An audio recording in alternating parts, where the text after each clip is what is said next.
Salam, hər vaxtınız xeyir olsun. Bugün biz sizlərlə birinci maraqlı sualın izahına baxaq. Suallar öncədən WhatsApp qrupumuza paylaşılır.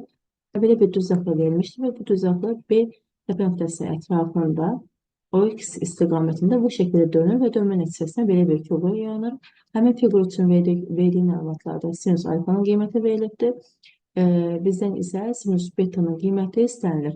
Mən şəkli yaxınlaşdırıb üzərində həll etməyə çalışaq. Çünki əsas biz iş aşağıda çevirmə nəticəsində yaranan düzəltmənin üzərində aparmalıyıq. Deməli, bu şəkildə düzəltmə üçün artıq qeyd edilən məlumatları yazaq. Deməli, alfa bucağı üçün sinus alfanın qiymətinin bizə şərtdə 24 bölünsün 25 olaraq qeyd edir. A təpəsindən bir dənə hündürlük çəkim. K hündürlüyü olmuş olsun. Artıq mən bu sinus alfanın qiymətini istifadə etmək üçün qarşı katetin qiymətinə 24K, bu hipotenuza isə 25K qəbul edə bilərəm. Artıq məcburən KB'nin qiymətinə 7K olarak düşdü. KB'nin qiyməti 7K-dırsa, eyni şəkildə DC'nin də qiyməti qarşı tərəflə bərabər olduğuna görə bu tərəfin də qiyməti 25K olarak yaza bilərəm. Daha sonra biz bu qırıq xəttimizə davam etdirsək, görərək ki, bu alfa bucağının qonşusuna bir dənə beta olaraq qeyd edilsə, alfa plus betanın qiyməti 90 dərəcə eləyir. Alfa plus betanın qiyməti 90 dərəcəsi, deməli betanın qonşusundakı bucaq artıq məcburən alfa olur. Bu bucaq alfa olaraq qeyd edildikdən sonra yenə də eyni şəkildə sinus alfanı yenidən istifadə edə bilməyim üçün C tipəsindən bir dənə hündürlük çəkirəm. BC tərəfə doğru C tipəsindən bir dənə hündürlük çəkirəm. Artıq yenidən 24K, 7K və 25K üçlüyünü istifadə edəcəm. Yəni mən sinus alfa qarşı katetimiz, yəni C'dən çəkdiyimiz hündürlük CH olsun.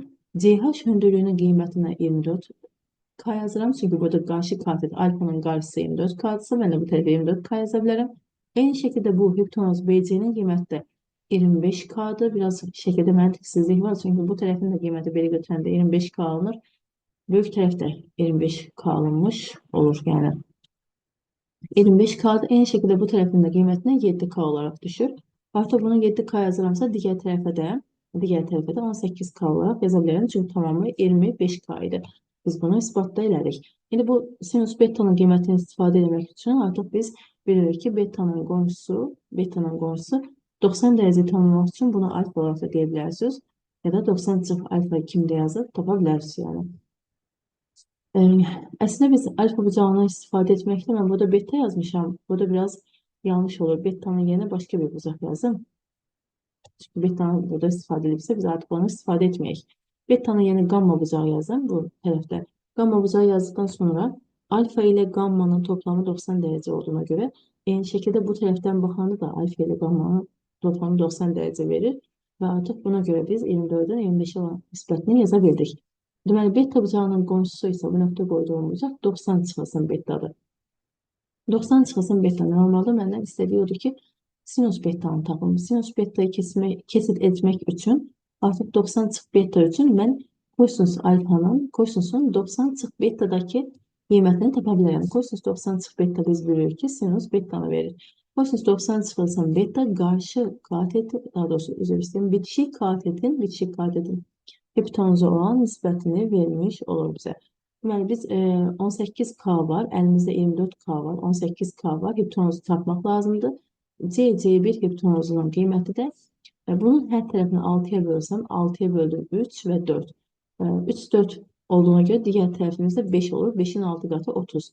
Bunu kiçik qayda olaraq şifahi belə tapa bilərsiniz və yaxud da ki, bir proqram tətbiq edə bilərsiniz ki, bu tərəfin kvadratı bərabərdir. 24K'nın kvadratı, 18K'nın kvadratı, buradan da 30K alındığına görə bilərsiniz. Yəni, C1'in qiyməti 30K'dır. Biz bilirik ki, kosinus 90 çıxılsın beta, yəni kosinus 90 çıx beta'nı hesablayıram mən.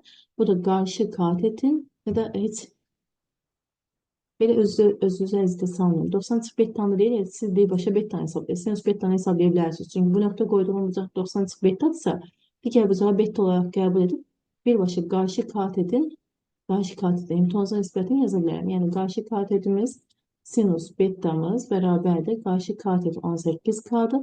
Hipotenuzumuz isə 30K'dır. 18K'nın 30K'ya nisbəti 6'ya böldük 3, 6'ya böldük 5 elədi. Buradan cevabımız alındı. 5'də 3. Bizdən səhvlənməmsə sinus betanı istəyirdi. 5'də 3 elədim. Hı. Cevap oldu A variantı. Keçək növbəti sualımıza. Növbəti sualımıza baxaq. Deyək ki, belə bir şərt verilibdir. X üçün ki, x-in qiyməti 0 və 1 aralığıdır. Fərqli ədədlərdə tanınır və f-in tərsində 2x funksiyasının qiyməti bizdən istənilir. Deməli, birinci növbədə biz bilirik ki, art kosinus kök altında 1 minus x kvadratı funksiyası verilmişdir.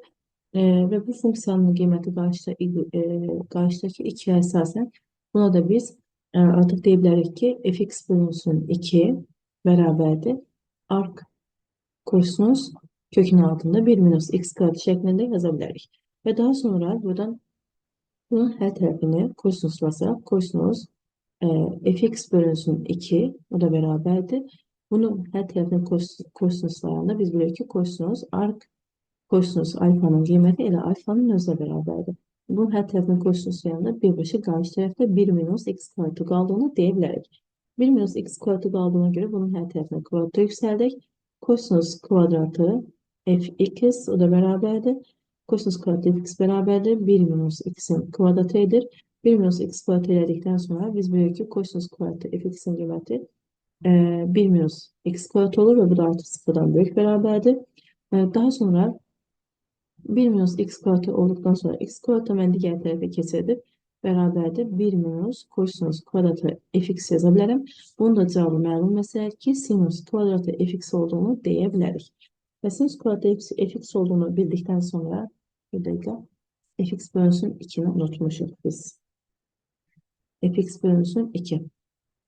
Gəlin burada fx'i də götürüb Mesela devam edelim. Fx bölünsün 2 yazabiliriz. Bunu da şekilde fx bölünsün 2 düşür. Bu tarafa da fx bölünsün 2 yazabiliriz.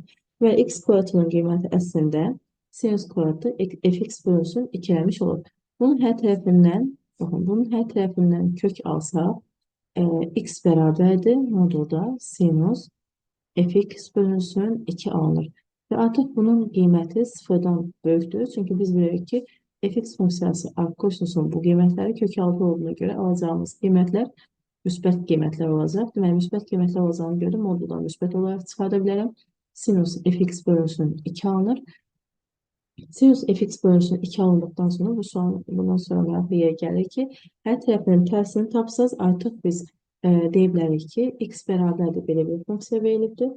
F'in tərsindəki x'in qiyməti tapılsa, f'in tərsində x'in qiyməti tapılsa, tərsində. Bu zaman biz deyə bilərik ki, bu artıq sinus x bölünsün 2 olduğunu deyə bilərik. Sinus x bölünsün 2 olduğunu deyə bilərik.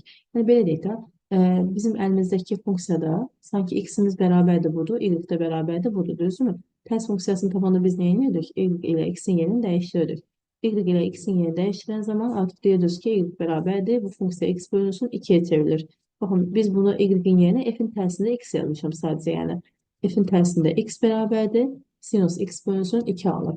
Daha sonra f'in tərsində 2x'i tapmaq üçün f'in tərsində 2x'i tapmaq üçün bunu artıq 2x'e x gördüyüm yerə 2x yazmalıyam.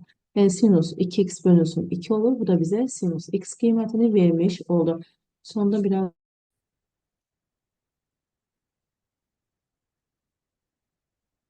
biraz sıxlıq oldu, bilmiyorum. Deyim ki, aydın oldu. Növbəti suallarda görüşərək. Hər ikisi sağ olun, əziz.